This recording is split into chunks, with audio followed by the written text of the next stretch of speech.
रघुकुल सम्राट महाराज दशरथ स्वप्न में अपनी पूर्वकृत घटना को देखकर बहुत भयभीत हो गए। वो बहुत सारे ऊहापोह में भर गए।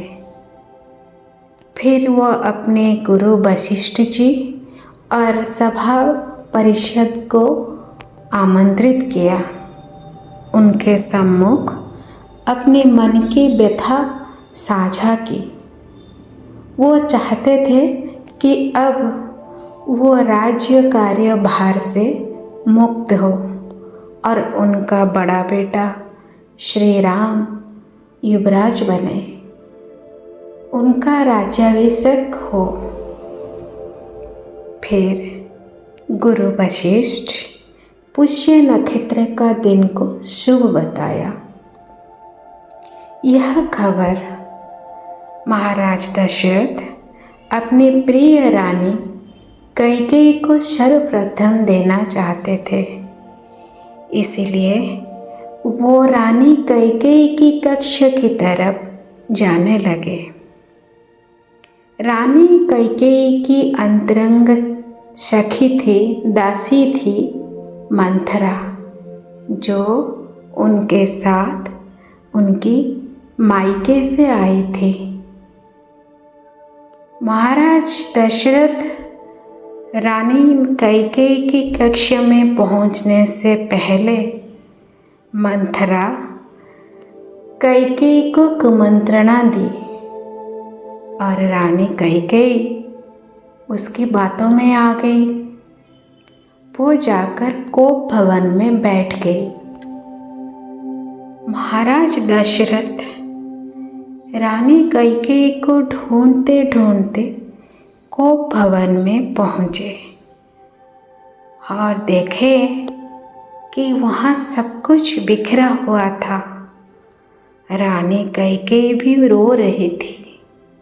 रोने का कारण पूछा महाराज दशरथ ने, पर रानी कैकेयी बोली, पहले आप मुझे बताइए, क्या आपको याद है जब देवासुर संग्राम हुआ था और मैंने आपकी जान बचाई थी? तब आप मुझे 2 वर देने के लिए कहा था। फिर मैंने कहा था कि फिर कभी मांग लूँगी, पर मुझे आज वही 2 वर चाहिए। यदि आप मुझे वो 2 वर देंगे तब जाके मैं यहाँ से जाऊँगी, आपसे बात करूँगी। फिर महाराज दशरथ कहते हैं, चल दिया, आज तुम जो भी मुझे मांगोगी वो मैं दूँगा, क्योंकि आज मैं बहुत खुश हूँ, क्योंकि आज मेरा बड़ा बेटा श्री राम का राज्याभिषेक होने का निश्चित किया गया है। कल प्रातः होते ही पुष्य नक्षत्र में राम का राज्याभिषेक होगा। यह समाचार सुनकर रानी कैकेयी और भी कोपित हो गई। वो बोली, पहले आप वचन दीजिए कि आप मुझे वो 2 वर देंगे जो मैं आपसे चाहती हूँ। और रघुकुल का रीत यही है कि प्राण जाए परंतु वचन न जाए। महाराज दशरथ वचन भी दिया। फिर रानी कैकेयी बोली कि मेरा प्रथम वर ये है कि मेरा बेटा भरत अयोध्या का राजा बने, और दूसरा वर यह है कि राम 14 वर्ष के लिए बन जाए और वो फिर बलकल वस्त्र धारण करके। यह बात सुनते ही महाराज दशरथ टूट गए जैसे आसमान टूट पड़ा उनके ऊपर। वो रानी कैकेयी से बहुत विनती की, तुम चाहे मेरा ही प्राण ले लो, ये अयोध्या नगरी ले लो, जो चाहे से ले लो, परंतु राम बन जाने की बात मत करो। परंतु रानी कैकेयी महाराज दशरथ की एक भी ना सुनी। वो अपनी बात पर अटल रही और फिर वो राम को बुलाई। और राम जब यह बात सुने, उनको यह बात बहुत तुच्छ लगा। वो अपनी माँ से बोली, माँ, ये तो बहुत छोटा सा बात है, पिताश्री के लिए मैं तो अपने प्राण भी दे सकता हूँ। फिर श्री राम और साथ में भ्राता लक्ष्मण और पत्नी जानकी, माँ सीता, वो भी साथ में वन चले गए। यह बात राजा दशरथ ग्रहण नहीं कर पाए और उनका स्वास्थ्य अवस्था बहुत गंभीर हुआ और कुछ दिनों के बाद वो स्वर्ग सुधार गए। उस समय भरत और शत्रुघ्न अपने ननिहाल में थे। जब वो आए अयोध्या और वहाँ पर ये सारा स्थिति देखा, वो भी दुख से म्रियमाण हो गए, टूट गए और अपने आप को कोसने लगे, अपने आप को दोषी मानने लगे और अपने जननी रानी कैकेयी को धिक्कारने लगे कि तुम तो राम को इतना प्रेम करती थी, फिर तुम इतना कठोर कैसे हो गई और राम को कैसे बन जाने दिया। ये जो उनकी संवाद है रानी कैकेयी और श्री भरत जी का, उसी को लेकर यह गायन जो अभी आप सभी लोग सुनेंगे। भरत जी की जय हो, भगवान श्री राम की जय हो, जय हो, जय हो। जननी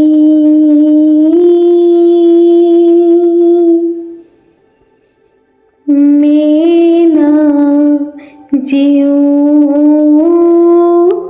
बिन राम,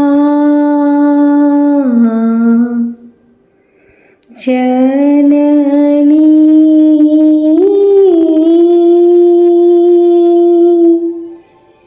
मैं ना जीऊं बिन राम,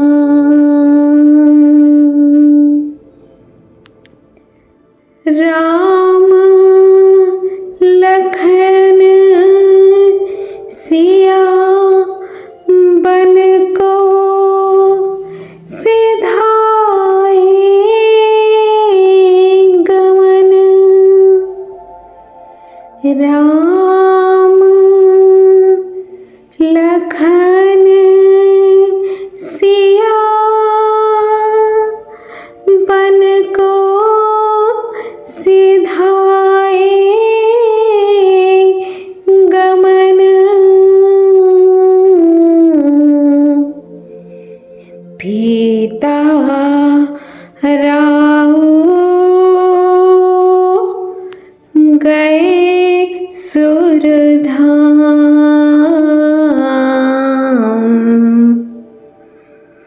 मैं ना जीऊं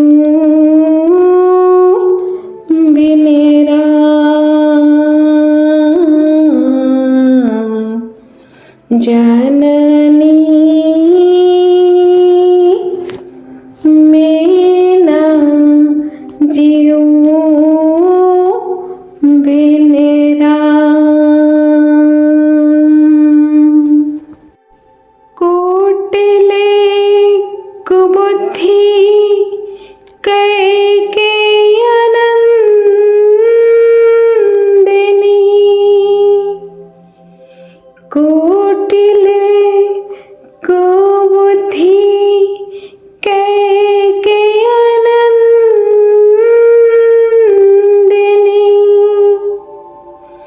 बसिए न बाके धाम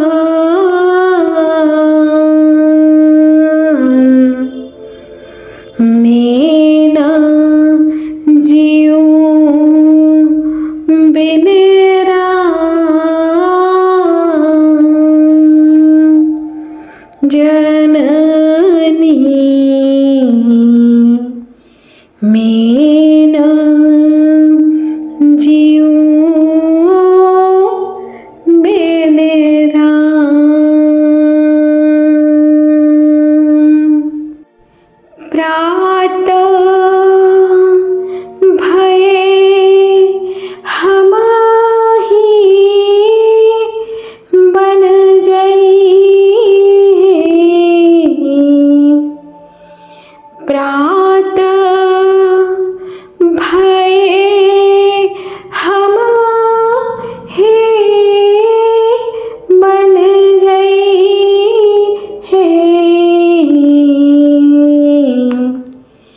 अवध नहीं कछु काम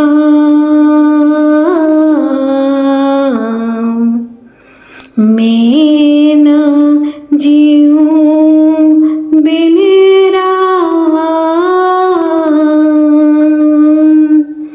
जननी मैं न जीऊं बिन राम मैं न जीऊं बिन राम।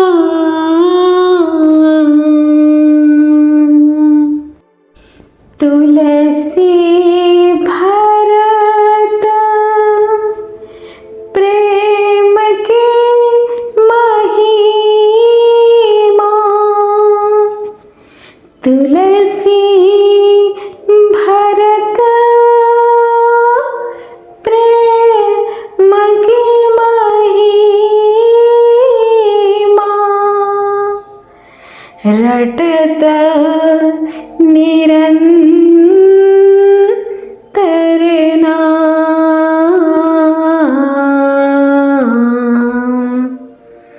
मैं न जीऊं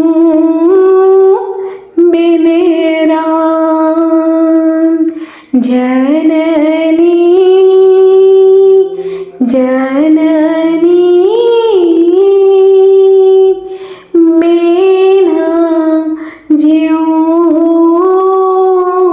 बिन राम जननी मैं न जीऊं बिन राम।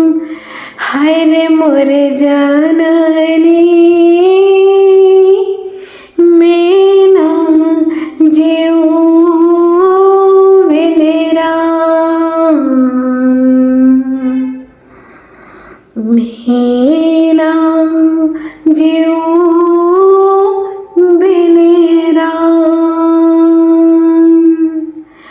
राम लखन सिया बन को सिधाए। गमन पीता राव गए सुरधाम मैं न जीऊं बिन राम जननी